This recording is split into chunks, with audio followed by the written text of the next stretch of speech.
እኔ ድሮም ተናግሬ ነበረ ይሄ ሰሞን ይቅርታ ሲያበዙት ለጥሩ ነገር እንዳልሆነ ሌላ ነገር ከጀርባ እንዳለ በተደጋጋሚ ነግሬያችሁ ነበር፣ ግን እናንተ አላመናችሁኝም። ይኸው እንዳልኳችሁ ከጀርባ የሆነ ነገር አለ።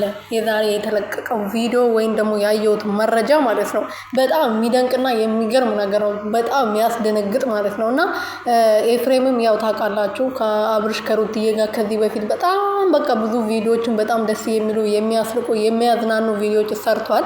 ከዚህ በፊት አስታውሳችሁ ከሆነ የሆነ ጊዜ ኤፍሬም ላገባ ነው ብሎ ፕራንክ አድርጓቸው ነበር ሩቲና አብርሽን ማለት ነው። እና አብርሃም ምን አለው? ለትዳር አልደረስክም ገና ነህ አንተ። ትዳር ውስጥ ብዙ ሸክም አለ፣ ብዙ ውጣ ውረዶች አሉ። ያንን ነገር ደግሞ ያን ሸክሞችን የምታልፍና የምትችል ከሆነ ነው ወደ ትዳር መግባት ያለብህ ወንድሜ፣ ገና ሕፃን ነህ ብሎት ነበረና ግን አብርሃም ያን ነገር አልተገበረውም። አሁን ለምሳሌ እኔ ወደ ትዳር ከገባው ከሩትዬ ጋር መኖር ከጀመርኩ ጀምሮ ብዙ ፈተናዎችም ሊኖር ይችላል፣ ግን ያን ነገር በሙሉ ችዬ ትዳሬም ማስከበር አለብኝ ብሎ በዛ እድሜው ተናግሮ ነበር። አሁን ግን ከፍ እያለ ስመጣ ያ ሁሉ ነገር ተረስቶ ትዳሩን ንቆ ልጁን ትቶ ሚስቱን ትቶ ከቤት ወጥቶ ከማንም ወጠጤ ጋር አሸሼ ገዳሚ እያለ ይገኛል። ይሄን ሁላችንም እናውቃለን።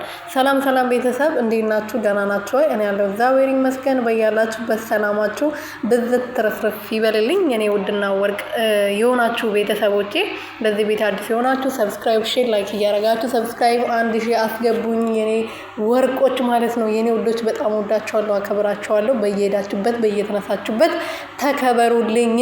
እና ሩትዬ እንግዲህ ዛሬ ደግሞ በአዲስ ነገር መታለች። እኔ ሩቲ ነች ልጅቷ። ዝም ብላ ያለ ምክንያት ይቅርታ አትጠይቅም፣ ለማንም ዝም ብላ ይቅርታ አትጠይቅም ብዬ ተደጋጋሚ ተናግሬ ነበር። እና ልክ እንዳልኩት ነው። ሩቲ የሆነ ነገር አስባ ነው እንጂ ከጀርባ ሄርሜላን የምታቅፍበት ሄርሜላን ጓደኛ ማቾች እንሆን የምትልበት ምንም ምክንያት የለም ከጀርባ የሆነ ነገር ካልተዘጋጀ፣ የሆነ ሴራ ካልተዘጋጀ በስተቀር እንግዲህ እርግጠኛ ነኝ ከኤፍሬም የሆነ ነገር አስበዋል። እርግጠኛ ነኝ እንጂ ዝም ብለው አይደለም እንደዚህ ይቅርታ እየጠየቁ ያሉት። ያው ይቅርታ መጠየቃቸው ትልቅነት ነው። ሩቲ እንደዚህ ታደርጋለች ብዬ አላምንም። እኔ መቼም አላምንም፣ አይቼ ስለማላቅ። የትኛው ሴት እንደዛ ስታደርግ አይታችሁ ታውቃላችሁ? እኔ ስለማላቅ እንደዚህ ታደርጋለች ሩቲ ብዬ ስለማላስብ ስለማላምን መቼም አላምንም። እርግጠኛ ነኝ ይሄ ሰሞኑን አዲስ ነገር ይፈጠራል። ደግሞ ጸጥ ብሏል። ዛሬ ማንም አልመጣም። ቲክቶክ ላይም ዞር ብዬ ባያቸው ምንም ብቅ አላሉ እና ያው ይመጣል ብለን ተስፋ እናደርጋለን። አዲስ መረጃ ደግሞ የት ነው የሚገኘው ላላችሁ ማለት ነው ኤፍሬም ቤት ገብታችሁ በደንብ ቼክ አድርጉ። ያኔ ታገኙታላችሁ ማለት ነው። ኤፍሬም ዩቲዩብ ላይ ገብታችሁ ቼክ አድርጉ። ከዛ በኋላ እቺ ልጅ ለካ እንደዚህ አይታ ነው ያወራችሁ ትሉኛላችሁና የኔ ወርቆች ባይ ባይ። ወዳችኋለሁ፣ ክበሩልኝ።